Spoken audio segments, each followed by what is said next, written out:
Bonjour. Eh bien aujourd'hui, une petite vidéo, pas en forme de tuto parce qu'il n'y a rien de compliqué à ce que j'envisage de faire. Je vais m'occuper, comme vous voyez, je l'ai pris de mon pare-choc avant. Et en particulier des supports ici. Alors je vais essayer de l'éclairer. Pour info, j'ai ma GoPro Hero 3 à la poitrine. Donc j'espère, vous voyez, de ces trous ici qui ont été bien abîmés. Ici. Et un peu moins de l'autre côté. Ici, là, donc, je vais essayer de les combler pour éviter de faire ce que je devais faire depuis un peu plus d'un an, quand c'est abîmé, avec des grosses rondelles, comme vous voyez là, avec ça tenait à peine derrière. J'aimerais rattraper ça, quoi, pour combler vraiment ce trou, laisser juste le passage de la visserie, qui est, pour info,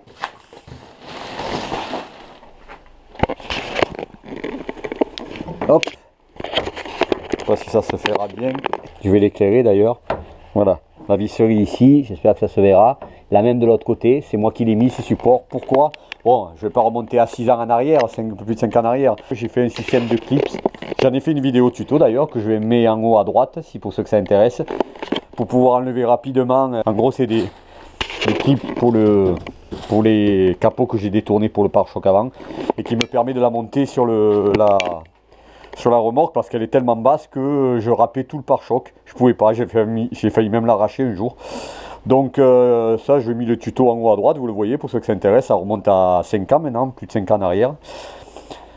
Et donc, malgré les clips là qui étaient suffisants, moi je voulais quand même conserver au centre les attaches que je vous ai montrées ici, là. Et donc je vissais, vous voyez ici, j'enfonçais ici. Et je vissais avec des grosses rondelles et un écrou freiné de chaque côté de 13. Ça, je vais bien sûr le conserver. J'espère que ça se verra. Comme ça ici, vous voyez. Mais à force, vous voyez que j'ai bien agrandi le trou là. Et j'aimerais donc ici combler. Alors j'avais déjà une solution avant. Hein. Combler pour ne laisser que le diamètre de la vis. Du pas de vis. Et que ça ne bouge plus. Surtout que maintenant avec la lame que j'ai montée en bas et que je vais d'ailleurs peaufiner avec du silicone là pour faire vraiment plus aucun espace. Il y a un beaucoup plus fort appui et ça joue un peu quoi. Alors j'avais déjà fait une solution par le passé. Ici et ici ça se voit pas. J'avais fait des plaques en alu que j'avais collées avec de la colle pare-brise. Ça a tenu un certain temps. Donc quelle solution j'envisage là? Ben, pur hasard, comme d'habitude. Je faisais du rangement quand je suis tombé sur ça. Alors j'espère que ça se voit bien. C'est de la pâte à réparer époxy, mastic époxy Bardal. Alors dans les faits, pour remonter à l'histoire, j'en avais un second, j'avais acheté en deux il y a au moins 5 ans, 4-5 ans. Je m'étais servi de l'autre tube pour boucher le cul de mon ancien récupérateur d'huile qui fuyait. J'avais carrément enlevé la vis et je l'avais bouché. C'était très efficace. Hein. Et dans un rangeant, j'ai trouvé ça. Alors elle a peut-être 4-5 ans, mais je regardais, elle est toujours, comme elle est restée dans son conditionnement, elle a l'air toujours très bonne. Vous voyez, je la sors. Hein. Et je vais carrément, vu la distance, je vais essayer en fait, apparemment ça colle sur toutes les surfaces. Donc pourquoi pas sur ce simili plastique, je vais essayer, j'ai rien à perdre. Je vais carrément par contre tout combler, c'est-à-dire que je ne vais pas le mettre que là. Je vais essayer d'aller sur les côtés, voir un peu devant. Bon, toujours pareil pour l'esthétisme, je m'en fous. Et là, donc, je pourrais percer, après, puisque ça durcit, c'est malléable, après, je pourrais percer juste le diamètre de la vis. Et ça stabiliserait, je pense, si ça tient, wait and see, puisque c'est censé tenir sur toutes les surfaces, ces fameux gros trous qui sont abîmés. Donc, vous voyez, même celui-là, c'est le pire, parce que celui-là, il est carrément cassé, quoi. Ici, je passe un doigt. Donc, je vais essayer de rattraper ça avec ce qui me reste de cette pâte époxy, mon second tube. On va bien voir ce que ça donne. Hein? Alors, bien sûr, il va toujours y avoir les pros de service, les carrossiers pros qui vont me dire que c'est nul. Comme je vous dis, j'ai eu plusieurs solutions. Hein. La petite tôle en alu collée à la colle pare-brise, ça n'a pas tenu hein, avec le temps. D'autres, les pires, c'est-à-dire qu'ils n'ont pas du tout pro, vont crier ben, c'est nul et compagnie, mais je m'en cague les cacahuètes pour rester poli. Moi, pour ceux qui connaissent ma chaîne, sinon vous avez plein de vidéos à voir et à rattraper. Hein. C'est une pistarde loisir. Hein. Le principal, c'est que ce que je fais soit solide efficace, hein. Le reste, que ce soit pas dans les normes de la profession que je ne suis pas, hein. J'ai jamais prétendu être carrossier ou quoi que ce soit, je m'en fous, hein. Donc voilà dans quoi je vais me lancer. Je vais essayer de partager ça en vidéo et petites photos. Sait-on jamais, si ça aide d'autres personnes. Et en plus, ça permettra de voir les possibilités de cette pâte époxy à réparer, pâte à réparer époxy de Bardal. Alors en premier, hein, avec de l'anti-gras, je nettoie un peu pour vraiment que ça soit propre, puisque donc je le reprécise, essayer de déborder quand même, de prendre sur toute cette surface, pas juste là, pas le trou, parce que là il y a beaucoup de vide, hein. Je vais essayer, donc je vais carrément couper en deux. Je vais sacrifier pour avoir un maximum de matière, pour en mettre là, le coller à la main, vous verrez, c'est assez pratique, hein, vous verrez dans le truc. Donc je nettoie un peu avec du dégraissant, qu'il n'y ait pas trop de poussière. Voilà, je fais pareil de l'autre côté. Bon, de l'autre côté, il y a plus de vide que de... Vous avez vu, il est bien abîmé, hein. Et là, je mettais une grosse rondelle, mais c'était pas si efficace que ça, quoi. Donc, de l'autre côté, vous voyez, hein, c'est carrément troué, quoi. Je nettoie aussi.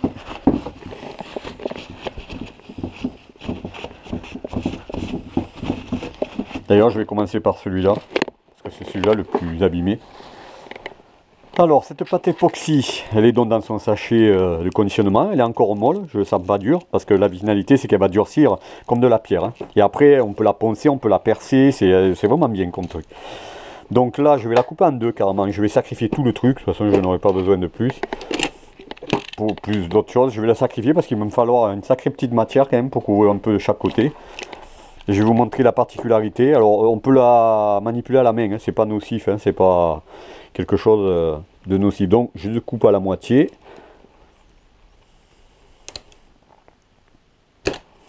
Hop là, je glisse pas. J'ai plus de cutter, de lame, il va falloir que j'en achète. Et vous voyez sa particularité, je vous la montre.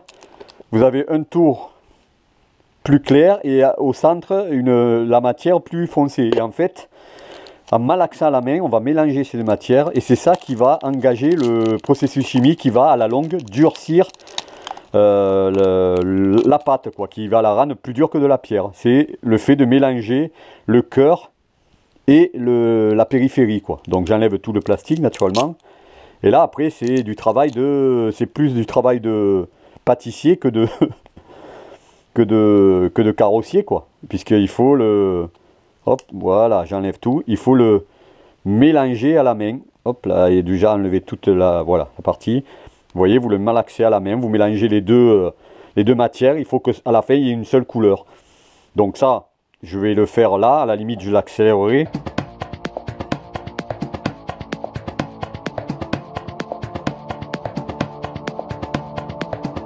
Et quand on arrive donc à une couleur homogène, vous voyez là, elle est devenue, les deux couleurs, le plus clair et la plus foncée, se sont mélangées. Et ça donne une sorte de gris clair. Là, on obtient la pâte à modeler finale. Alors moi, ce que je vais faire, c'est comme de la pâte à modeler, hein. Je vais l'aplatir au maximum, parce que la finalité, c'est de la mettre à l'emplacement voulu. Alors, j'espère que ça se verra bien. Je vais le faire à l'envers. Hop.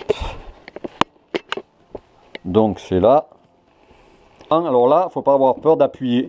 Peu m'importe, il faut que ce soit quand même assez épais, surtout au centre, là l'endroit où je refais donc j'en amène un peu. Il faut aller assez vite parce que c'est donné en 20 minutes. Alors, le durcissement final, c'est 24 heures. Mais il est dit qu'en 20 minutes, déjà, ça commence à bien se rigidifier, hein. Alors l'avantage, c'est que même si vous dépassez cette pâte, on peut la poncer, on peut la couper, on peut la percer une fois qu'elle est dure. Et effectivement, alors j'avais pas tenté sur du simili-plastique qui est le pare-choc, mais ça colle aussi, hein, c'est vraiment génial. Pourquoi j'ai pas pensé plus tôt? En fait, pourquoi j'ai pas pensé plus tôt? Parce que j'avais pas rangé, j'avais pas remarqué qu'il me restait un tube de cette pâte époxy Bardal, quoi, à réparer. Et voilà, vous voyez, c'est égalisé, c'est assez propre. Alors j'hésite à le positionner pour faire la marque au plus vite. Dans ce cas-là, il ne faut pas que ça durcisse avant ou alors je me débrouillerai comme j'avais fait pour le truc, avec du feutre, je ferai une marque pour faire le trou. Parce que vous avez compris que la finalité, ce sera que je perce un trou juste du diamètre de la vis. Et pas des énormes trous qu'il y avait où la vis bougeait dedans, où j'étais obligé de trouver des rondelles plus grosses qui n'existent presque pas et où ça bougeait quand même. Et franchement, c'est propre là. Et ça, d'ailleurs, j'y mettrai un coup de bombe noire aussi. Hein. Il m'en reste, pour pas que ça se voit. Mais dans l'immédiat, voilà, vous voyez, tout en papotant, en 5 minutes, elle est posée. En 5 minutes, c'est fait. Une fois dure, elle est travaillable comme n'importe quelle matière plâtre. Enfin, on peut la poncer, la découper, la percer, la peindre. C'est fantastique. Mais voilà, un côté est fait.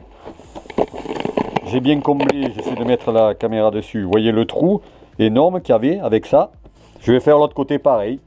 Donc je ne vais pas filmer l'autre côté. Hein. Je vais essayer d'aller un peu plus vite là parce que j'aimerais peut-être attendre avant que ça sèche, le poser pour faire les empreintes des trous, des visseries. Parce que c'est ça mon principal. Donc je vous laisse pour l'autre côté. Là vous avez vu ce côté. Vous voyez que c'est tout simple à poser. C'est de la pâte à modeler comme quand on était gamin. Allez, je vais faire l'autre côté. Donc je reprends, voilà, maintenant je l'ai posé vite fait pour faire au moins une petite empreinte derrière, l'endroit où je percerai le diamètre de la vis, hein, donc ici et ici. Je vais vite l'enlever parce que le but n'est pas que je laisse le sécher comme ça, c'était juste donc pour prendre l'empreinte des vis à peu près. Là elle est posée, elle est bien posée, le pare-choc pardon, est bien posé. Allez, je le retire et je pense pas trouver de suite. Si l'empreinte est bien, ben je vais le laisser sécher au moins 20 minutes, une demi-heure, je reste un peu. Si c'est assez dur, je percerai dans la foulée, sinon j'attendrai demain 24 heures, puisque ce produit est donné pour durcir complètement au bout de 24 heures.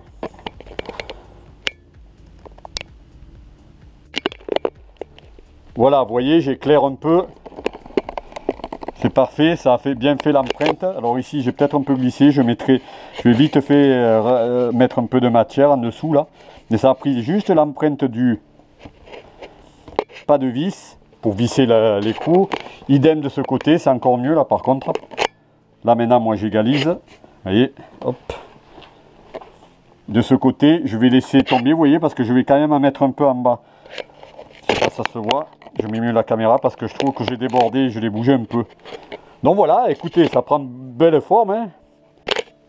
Alors avec un petit tournevis plat, j'égalise le bord de l'empreinte pour aplanir, hein, vous voyez. Là, je suis en train de faire des deux côtés, que ça soit propre, parce que la finalité sera de trouver ça quand ce sera très dur. Donc pensez-y, peaufinez quoi, aplatissez, disons rendre propre pour le futur perçage, avant que tout soit très dur. Je rappelle donc, au bout de 20 minutes, ça commence à bien durcir, et pour le définitif, il faut 24 heures. Plus d'une demi-heure à passer, et vous voyez, c'est déjà, alors c'est pas dur, merde, j'essaie, excusez-moi, avec la GoPro, c'est pas dur au point de 24 heures, mais c'est déjà assez dur pour que je perce, donc les empreintes que j'ai faites sur les vis. Donc je vais le faire, hein. Je vais percer les empreintes.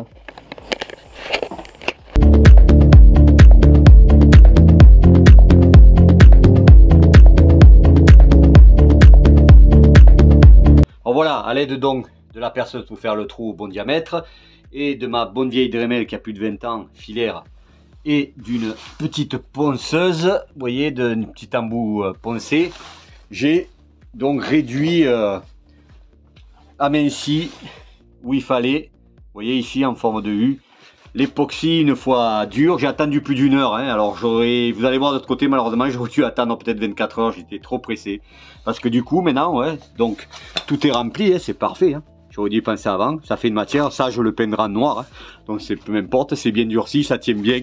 Et l'autre côté malheureusement, alors l'autre côté c'était carrément un trou, vous vous rappelez, il n'y avait même plus de plastique au-dessus. Et là ça a un peu craqué au serrage, c'est dommage, ça a craqué au-dessus. Mais malgré tout, vu que vous voyez de face, ça a bien rempli, et n'oubliez pas que tout ça c'était un trou quoi. Et là c'est bien sec, il y a un bon appui et ça tient bien. Et du coup maintenant, entre les deux attaches rapides sur le côté et le centre, le pare-choc il est bien attaché. Honnêtement, si ici ça tient pas à long terme, je vérifierai, eh ben, je vais tout poncer pour éliminer la matière et je le referai. Et là, je laisserai sécher 24 heures, enfin durcir du moins 24 heures. J'ai peut-être pas été trop rapide, ou alors même ça aurait craqué quand même en fait. Hein, parce qu'il faut pas oublier que là, j'ai plus d'appui. Hein, c'est vraiment que l'époxy, hein, puisque vous revoyez le début de la vidéo, c'est un trou là. J'ai plus de plastique. Mais malgré tout, vu que ça remplit en dessous et tout, j'ai pu serrer l'écrou correctement. Pas besoin de rondelles et ça tient bien. Hein, vous voyez, je le bouge avec la main, ça tient bien vraiment. Donc je suis quand même content du résultat. Maintenant, je vais le laisser sécher. Et demain, je donnerai un coup d'aspirateur déjà que je vais amener. Et surtout un coup de bombe noire pour camoufler ça. Et puis voilà, ça sera fini. J'aurais dû penser plus tôt. Vous voyez, comme qu'on peut faire, entre guillemets, de la carrosserie avec, avec de la pâte à réparer. Hein. La carrosserie, attention, je ne me prétends pas carrossier. J'attends déjà les remarques. Mais bon, ça permet de faire des réparations qui tiennent le coup. Bon, sauf ici, où ça a un peu craqué au-dessus. Bon, tant pis. Mais je vous dis, vous voyez là, c'est honnêtement, hein, je vous le dirai, moi j'ai toujours, ceux qui me connaissent, ma vidéo dit la vérité. Hein. Ça tient bien. Hein.